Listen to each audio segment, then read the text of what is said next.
Peacock Sign In, Peacock TV Sign In. Hey everyone, welcome back to our channel. In this video, I'm going to guide you on how you can sign into Peacock or your Peacock TV account. So make sure to watch the video till the end.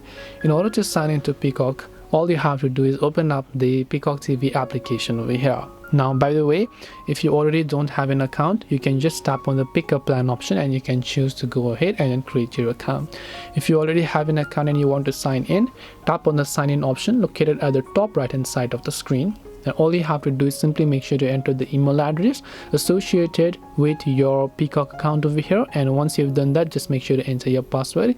If you're not sure what password you typed in, you can tap the I button. If you forgot your password, you can tap on forgot password, then tap the sign in option. If your account details are correct, you'll be signed in successfully.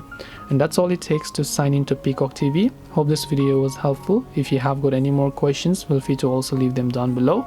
Thank you for watching till the very end of this tutorial, and see you soon in the next video.